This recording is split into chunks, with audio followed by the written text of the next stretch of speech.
Lorsqu'on parle de fadeaway, on pense tout de suite à celui qui l'a popularisé, et c'est Michael Jordan. Puis il a été repris et modifié par de nombreux joueurs comme Kawhi Leonard, Dirk Nowitzki ou encore Kobe Bryant. Et au jour d'aujourd'hui, tout le monde l'utilise. Le fadeaway est un tir indéfendable et très efficace une fois maîtrisé. C'est un tir en s'écartant du panier. Il va donc te falloir de la coordination, du contrôle et du toucher de balle. Mais ça tombe bien parce que dans cette vidéo, je vais t'expliquer toutes les astuces et conseils dont tu as besoin pour réussir ton fadeaway. Dans un premier temps, je vais t'expliquer comment te positionner pour réaliser ce move. On parlera ensuite de la prise de contact et pour finir, on détaillera les différentes feintes.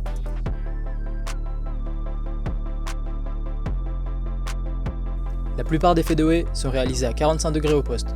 Pour avoir la balle au poste, c'est assez simple. Tu peux te démarquer sans la balle, prendre ta position en gardant le joueur dans ton dos et indiquer à ton passeur où te faire la passe. Si tu as la balle en main, tu peux aussi dribbler jusqu'à ce que tu arrives au poste. Sur cette action, Kobe choisit d'utiliser la deuxième solution. Il fait de nombreuses feintes tout en enfonçant son adversaire en faisant des petits sauts. Ce qui lui donne l'opportunité d'utiliser le move qu'il souhaite en surprenant la défense. La clé pour que tu réussisses, c'est qu'il faut que tu sois stable, fléchi avec les appuis écartés, mais aussi que tu dribbles en même temps que tes appuis touchent le sol. Une fois arrivé au poste, le défenseur va la plupart du temps poser un bras sur toi. Il faut que tu saches où il est pour bien attaquer. Prends le temps de sentir où est positionné son bras, ou regarde tout simplement dans sa direction. Et si tu sens qu'il est plus légèrement sur ta droite, attaque fort à l'opposé et va jusqu'au panier tout en restant agressif. Si tu ne penses pas attaquer aussi facilement, fais une feinte d'attaquer en créant un contact avec ton corps et enclenche ton fadeaway. Avant toute chose, il va être primordial de créer un contact avec ton défenseur pour ensuite te créer de l'espace pour tirer. Il y a différentes façons de créer un contact, avec ton épaule ou tout simplement en poussant légèrement ton adversaire avec ton bras. Sur cette action, tu peux voir que Kyrie utilise son bras pour se créer de l'espace. Mais ça l'aide également à savoir où est placé le défenseur. Tu vas devoir déclencher ton fadeaway lorsque tu es dos au panier et que tu enfonces ton adversaire. Au moment précis où il recule, pivote et engage ton fadeaway. De cette façon, il aura un temps de retard sur toi, ce qui te laissera plus de temps pour tirer. Une autre technique que tu peux utiliser pour créer un contact et gagner de l'espace, c'est ce qu'on appelle split the leg. Tu peux le faire lorsque tu es en position de triple menace ou quand tu reçois la balle sans avoir encore dribblé.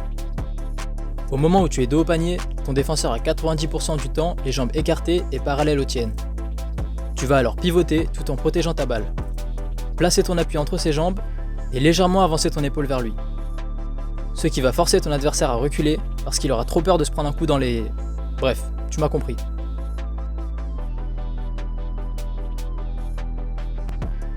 Maintenant que tu sais comment te positionner et te créer de l'espace, on va apprendre quelques feintes qui rendront ton fadeaway indéfendable.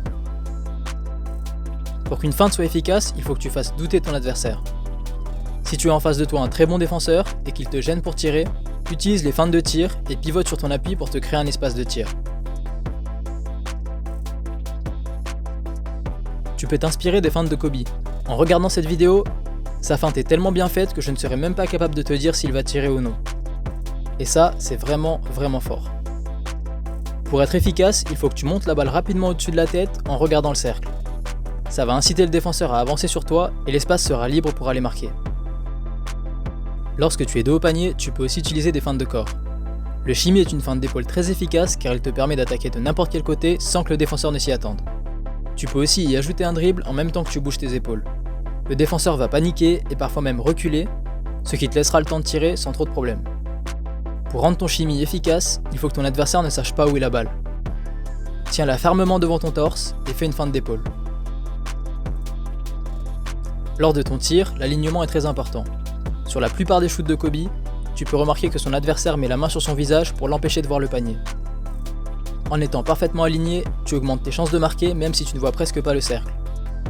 C'est là que ton toucher de balle et ta capacité à se resituer entrent en jeu. Maintenant, je vais te donner les 3 astuces que j'utilise pour réussir mes fadeaways. Première astuce.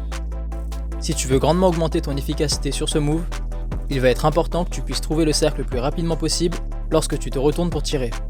Plus tôt tu verras le cercle, plus tu auras la possibilité d'ajuster ton tir en fonction de la défense. Alors au moment où tu te retournes, cherche immédiatement le cercle avant de prendre ton tir. Deuxième astuce.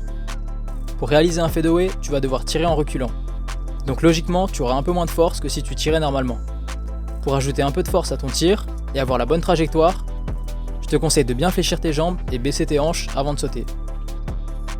Ça te permettra de réajuster ta force et augmenter ton efficacité. Troisième astuce. Utilise la planche à 45 degrés. Pour cela, il faut que ta trajectoire de balle soit assez haute pour que le ballon touche le carré blanc du panier lors de la phase descendante.